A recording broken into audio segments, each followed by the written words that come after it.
Frères et sœurs, en notre Seigneur Jésus-Christ, je vous salue. Voici les références du texte de ce jour. Jean chapitre 5, versets 1 à 16. À l'occasion d'une fête des Juifs, Jésus monta à Jérusalem. Or, à Jérusalem, près de la porte des brebis, il existe une piscine qu'on appelle en hébreu Bézat. Elle a 5 colonnades sous lesquelles était couchée une foule de malades, aveugles, boiteux et paralysés. Il y en avait un qui était malade depuis 38 ans. Jésus, le voyant couché là et apprenant qu'il était dans cet état depuis longtemps, lui dit : « Est-ce que tu veux retrouver la santé ?» Le malade lui répondit : « Seigneur, je n'ai personne pour me plonger dans la piscine au moment où l'eau bouillonne. Et pendant que j'y vais, un autre descend avant moi. » Jésus lui dit : « Lève-toi, prends ton brancard et marche. » Et aussitôt, l'homme retrouva la santé. Il prit son brancard et il marchait. Or, ce jour-là était un jour de sabbat. Les Juifs dirent à cet homme que Jésus avait guéri : « C'est le sabbat, tu n'as pas le droit de porter ton brancard. » Il leur répliqua : « Celui qui m'a rendu la santé, c'est lui qui m'a dit : prends ton brancard et marche. » Ils l'interrogèrent : « Quel est l'homme qui t'a dit : prends-le et marche ?» Mais celui qui avait été guéri ne le savait pas. En effet, Jésus s'était éloigné car il y avait foule à cet endroit. Plus tard, Jésus le retrouva dans le temple et lui dit : « Te voilà en bonne santé. Ne pêche plus, il pourrait t'arriver pire encore. » L'homme partit annoncer aux Juifs que c'était Jésus qui lui avait rendu la santé.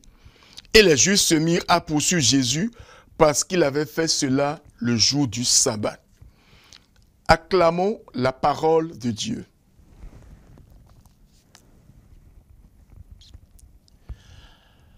Lorsque je lis le texte de l'évangile de ce jour, je suis tenté de faire un parallèle entre ce texte et celui de l'aveugle de naissance en Jean chapitre 9.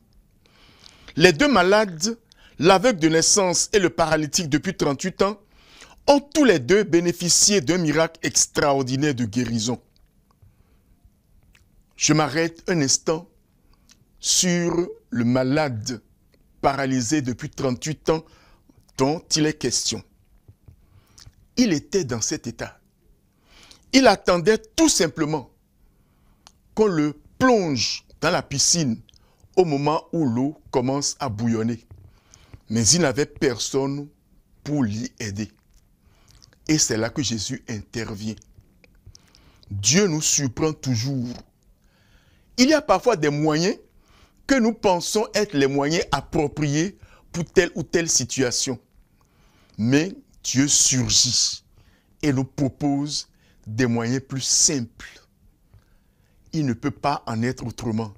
C'est lui qui nous a appelés à l'existence. Il ne peut pas nous laisser souffrir indéfiniment. Bref, on a l'impression que les miracles n'ont pas produit le même effet chez les deux bénéficiaires. L'aveugle de naissance a défendu Jésus qu'il a guéri le jour du sabbat, alors que le malade depuis 38 ans est allé plutôt dénoncer Jésus.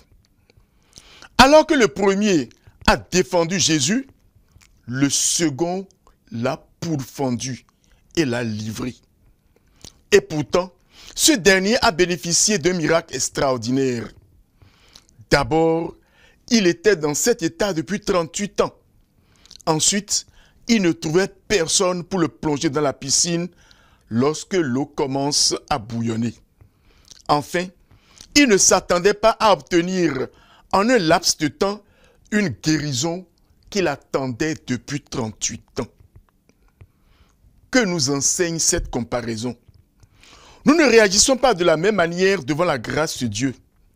Nous sommes invités à un discernement spirituel pour réagir d'une manière convenable devant la grâce de Dieu. Le Seigneur nous y aide. Amen. Le Seigneur soit avec vous. Que Dieu Tout-Puissant vous bénisse, le Père, le Fils et le Saint-Esprit. Bénissons le Seigneur, nous rendons grâce à Dieu.